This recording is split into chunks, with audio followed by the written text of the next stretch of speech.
Hello and welcome to another edition of the S24 exclusive series with top people making strides in different fields of endeavors.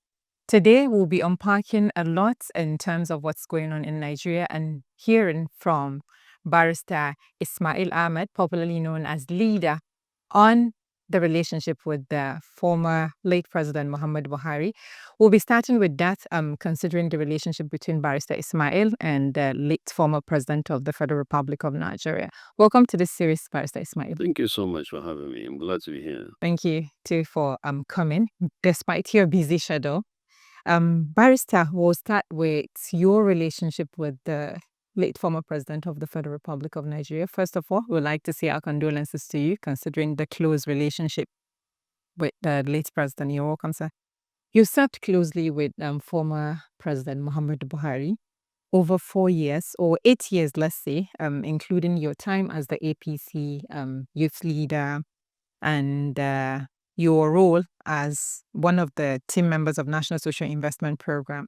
Can you reflect on your relationship with the former president and the way you think that is still shaping the way you look at life generally today?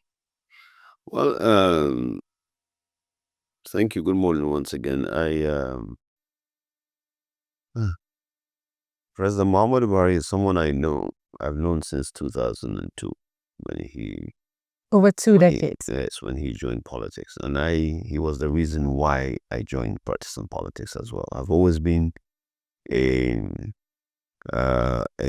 political aficionado. I love it. I love it to death. I'm a history buff. I keep tabs on what's going on, since during the military juntas.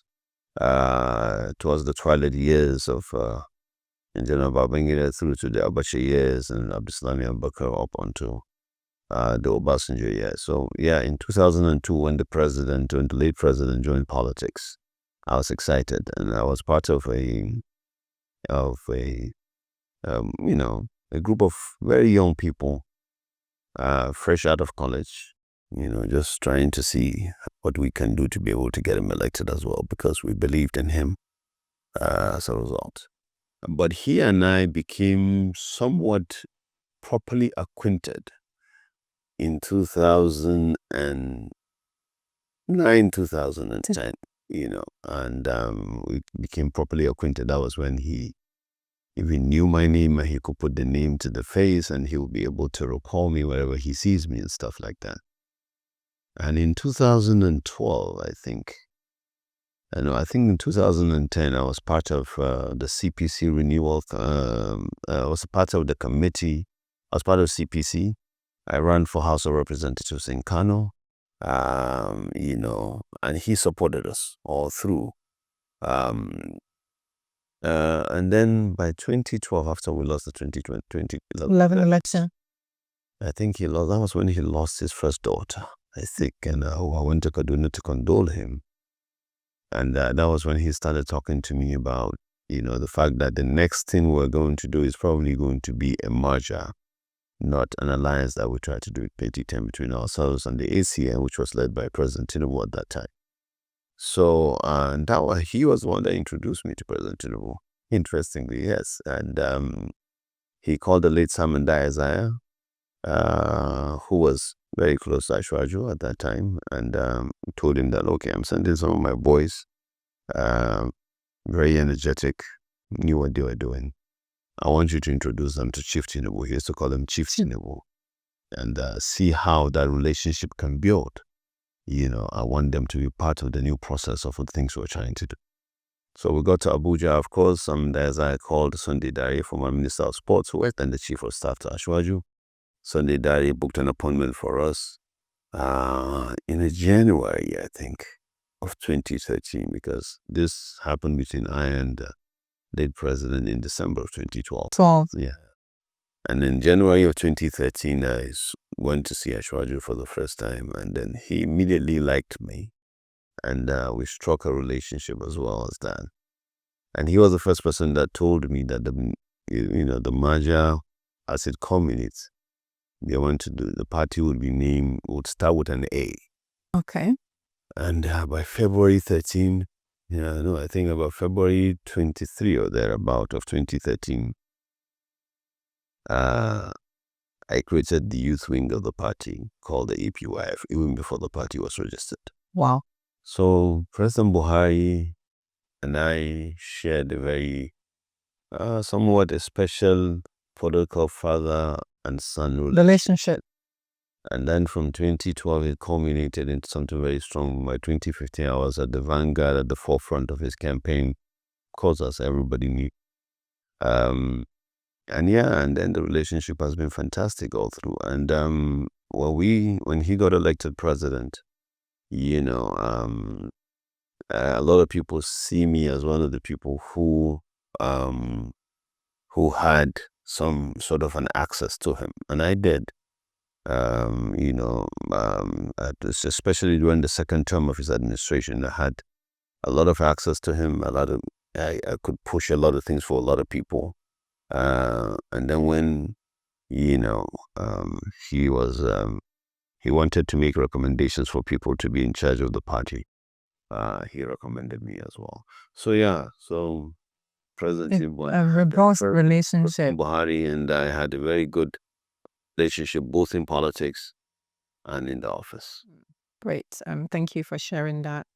Would you say, or can you reflect on the way your partnership and your grief over the recent passing of the late former president shape your ethos now, cognizant of the loss, but also carrying forward the legacy the late president left? Well, I used to tell him that. I used to tell him even when he was alive, and I said it in my tribute to him after he passed, that he is one of the most privileged Nigerians ever, who had lived on this earth for 82 years. But in those 82 years, he joined the army at 19, went to war at 25, became a governor at 33, became a minister at 34, became a GOC at 38, became a head of state at 41, became a chairman of PTF at 52. Mm-hmm.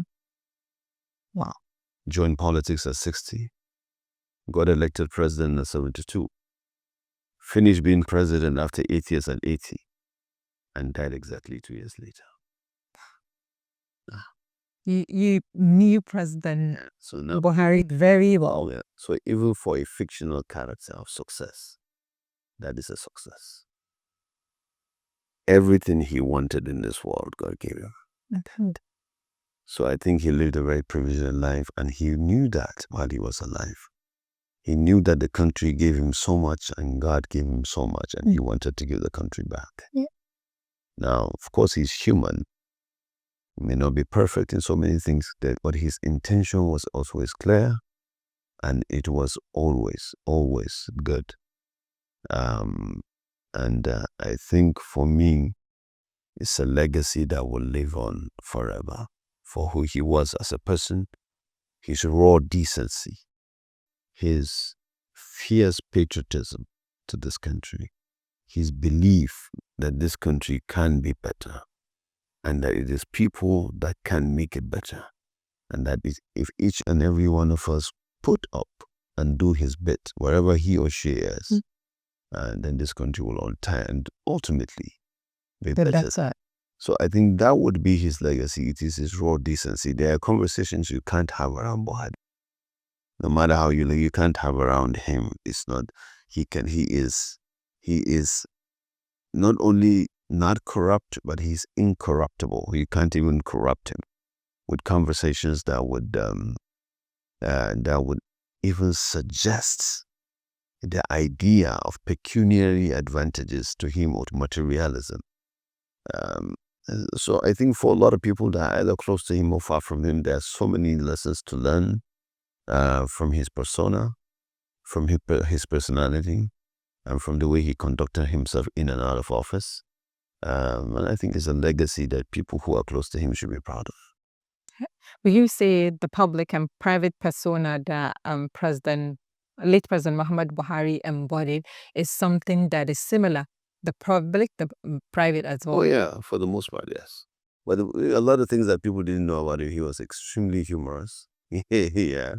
He cracks jokes at himself. It was obvious from some of the interviews. Yeah, so he is extremely humorous. He likes to laugh at himself and laugh at and crack jokes and listen to them. He's a simple person. He thinks in a simple manner. He doesn't he doesn't like complications. If he believes I learned a lot from him, thinking that, look, if you cannot break it down simply, which means you don't understand it as well. So he's that kind of person. For him, is how at the end of the day is the common man affected. That's at the bottom line. That's it. You bring all the graphs, all the theoretical jargons and about how this is that, how GDP is going up, how GNP is doing this. At the bottom of the day, you say, okay, so how does the man who is herding his cow or sheep in the Kura local government in Kano, for example, how is he affected by this policy? To him, that is the bottom line. Anything else other than that, it's just theory. Reflecting on the kind of relationship you shared, and what is that one thing you think people misconstrued the most about the late president? I think people easily think that he is stern and unapologetically, perhaps even vindictive. People believe that about him. A lot of people think so. But no, he's not. He doesn't take a decision or based on what he feels about you or her personally. No. And lastly, on late president, what is that one thing that people would miss most about former President Muhammad? His decency. He brings certain decency to office. His decency, his raw decency, and his ability to overcome. He has been lucky in life to overcome his wants and desires. He overcome materialism so quickly in his life that it doesn't. And you need a leader who, thinking about himself in terms of materialism, comes a distant second to the primary goal of the welfare of the people. I think that would be missed. That makes me get to another question of follow-up, because it seems we can't exhaust talking about the late former president, and I will just add this one. Over weeks of the former president's passing now, if there is something that really cemented your relationship, what would you say is that one thing that you and the president shared that the public do not know about? No, I can't say that. I can't say that, but nothing too much. I think he just at times at the very few times that I've had very private times with him, he tells you how he feels about certain things. Of course, that you can't divulge, of course, but he will. You complain to him about certain things, he will tell you, "Look, this is the way I see these things, but this is why I can't do A, B, C at this point in time." But at the root of it all is the decency of a man who doesn't want to, disrupt. And I give you a simple example. This he said publicly. Mm-hmm. And I was one of the people that told him that why shouldn't you should write a book? You have been part of Nigeria's history. You have been at the corridor of Nigeria's history since 1966. And this class of 1960s, you guys have so much in you that you need to be able to document it so that people would read and learn. And this he said in public, that he doesn't want to write a book because he doesn't want to hurt people. I don't think that's a good reason not to write a book.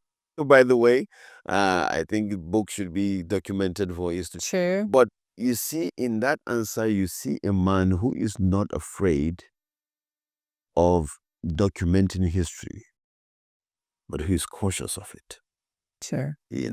And that's the decency of the man. And then there are my private times with him that I've shared conversations with him. I've heard a lot of that come across. You see something in the public, you ask him privately, he gives you reasons that you were like, oh, wow, this is a decent man. No. Thank you so much for sharing that.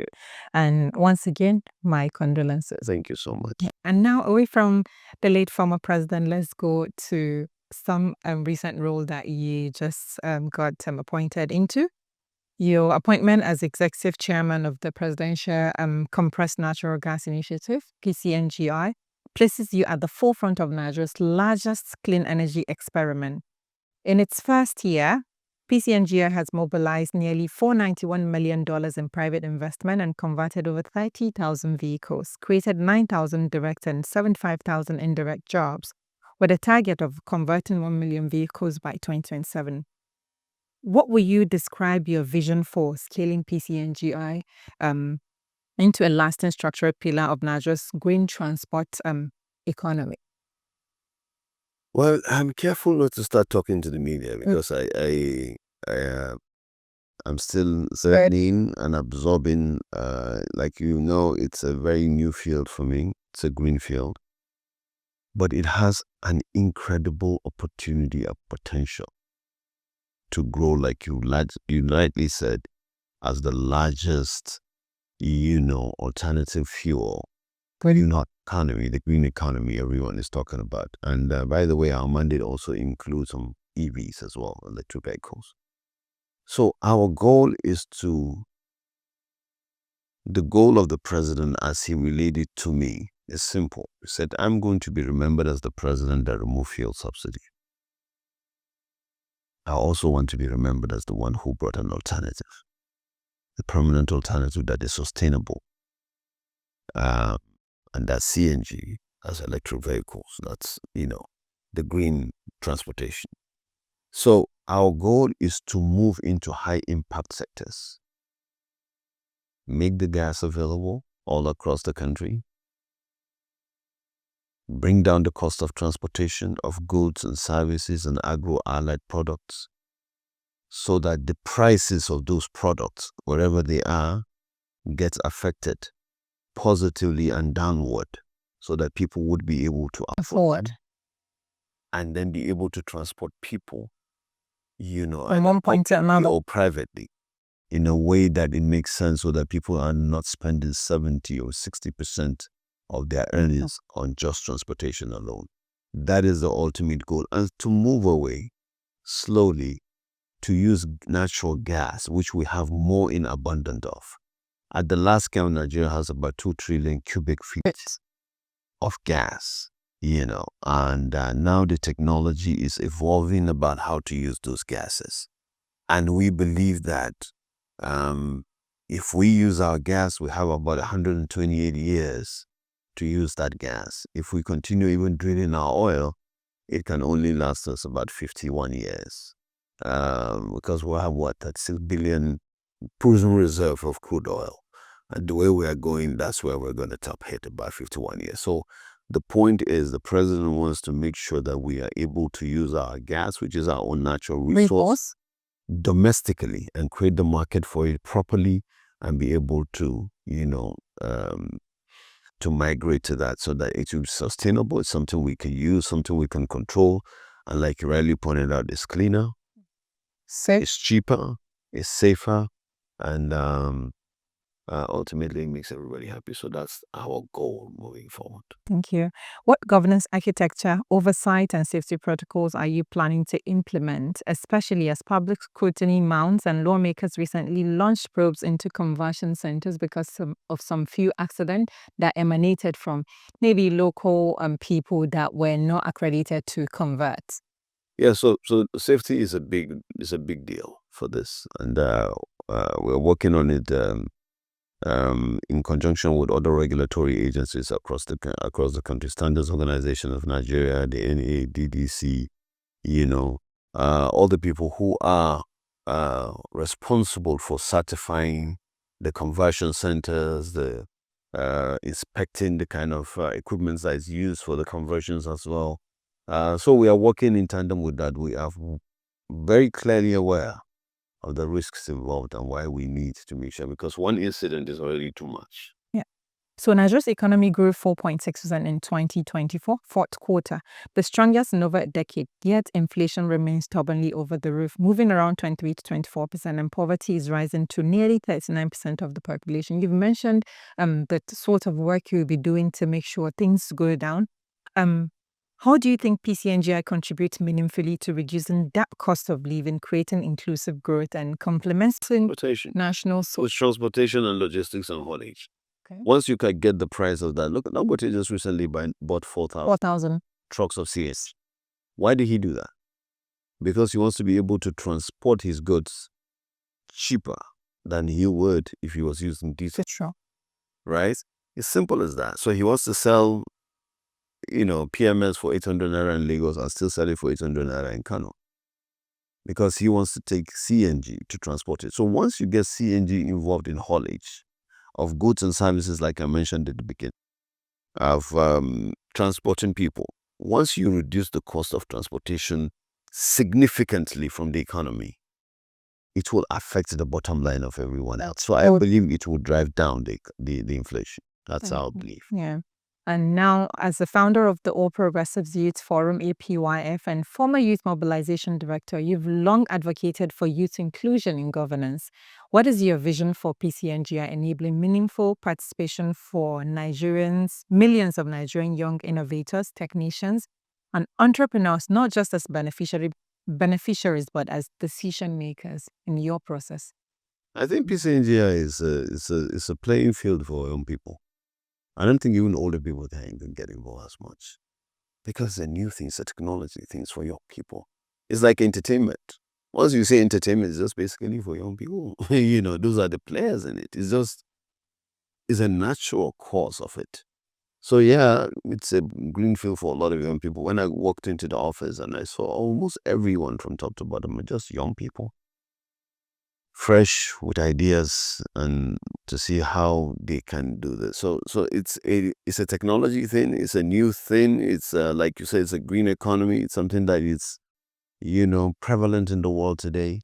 And young people are more adept at this point in time to catch on to this new technology and be able to use it significantly. So that's what PCNGI will continue to promote.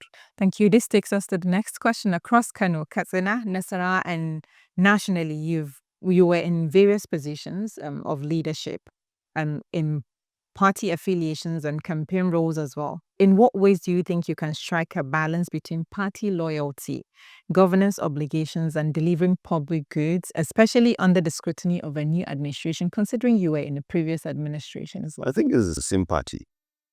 And I think that's what matters. I just gave you a history of how I met The late former president. No, the president, the current president. The current It was president. through the late former president. Yeah.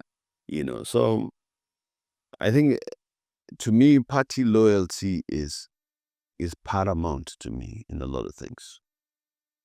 Everybody knows me as a party loyalist and a party, stalwart in so many ways. I love the APC. It's in my DNA. And then I like to see it translate into governance clearly. And when that doesn't happen, it irks me, it irritates me. And I make that very clear all the time. So party loyalty comes first, but nationally, patriotism to my country comes naturally first. And then, The party loyalty. I believe the party is a very good platform to be able to achieve some of the developmental projects and vision that we have for the country in its entirety. So I think the party on the one hand needs to be properly run administratively by people who understand what the party is, who have the institutional memory of the party. And the government should run properly for the whole country. And I think there should be a symbiotic relationship where they come in together and be able to do great things. In Kano, we don't have government right now as we speak.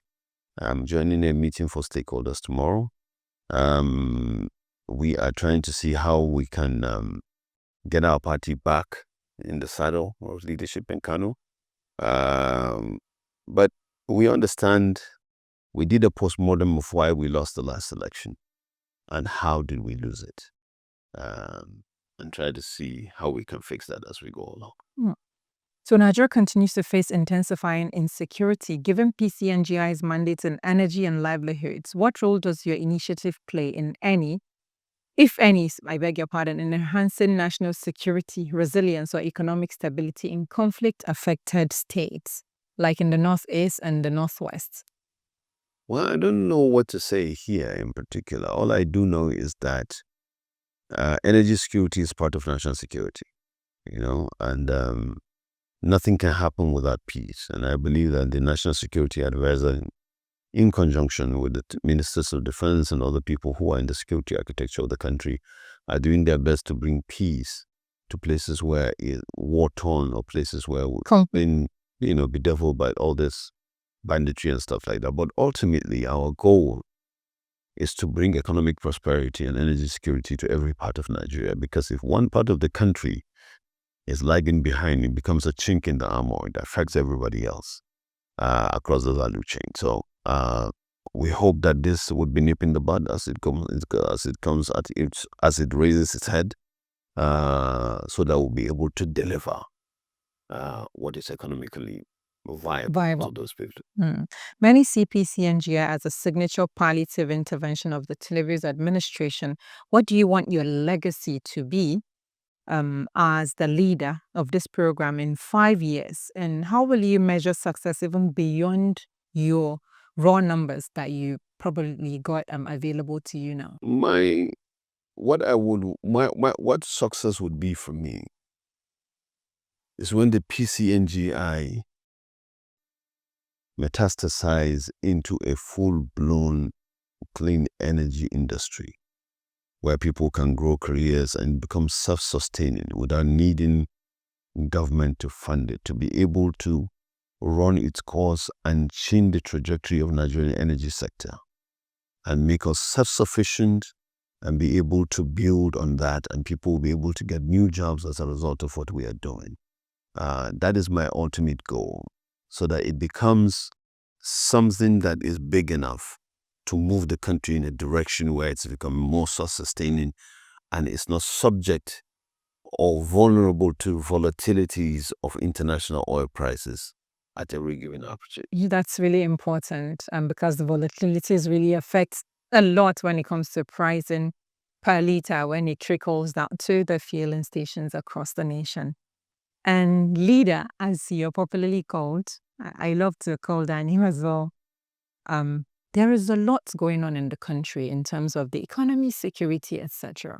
And most boggling in the minds of most Nigerians in the recent times, if you check the data and internet as well, is the appointment and the way people use their offices to affect the ordinary man on the streets. What's your take on federal appointment as it is, and the way you can change the trajectory as a party, because a lot is building up. People are really saying this administration is not delivering to the ordinary man. What will you say about the whole thing brewing as it is now nationally? Well, I don't know what you mean by brewing. I do know that the government, which I can't speak for the government, I can only speak from what I know on the perspective of where I stand, is that it has an eagle's eye view on the whole country, and it tries to do a lot of balancing and competence on merit-based appointments, so to speak. Yes, I do know that there's a lot of hue and cry about the skewing of political appointments one way or another. But as a result, I think the government is trying its best to make sure that everything is balanced out. The party needs to come in as well and be able to support the government and advise on seeing that in a political season, sometimes it is not enough what you do. It must be clear that you are seen to be doing the balancing. So sometimes people would complain that there's no appointment on this side, but when the list comes out, you see there's a lot of appointment. But It doesn't matter what the government thinks. It only matters what the people feel. And if the people are not feeling that they are properly represented, then it is incumbent upon us to do all that is right to be able to settle that and placate those feelings. I believe that's serious. Thank you. And lastly, 2027 is fast approaching. Is there a message clearly that you would like to give the Nigerian youth? Participate, and don't sell your conscience, don't sell your votes, don't provide yourself for opportunity for people to ask cannon further. Participate. Democracy only makes sense when ordinary citizens participate in it. Thank you so much, Barrister Isma'il Ahmed, popularly called Leader, for joining us on S24 exclusive series today. We look forward to future collaborations, interviews, and to see the giant stride to be pulling at your new office. Thank you so much for joining. Thank you so much. I appreciate it. Bye for now and see you next time.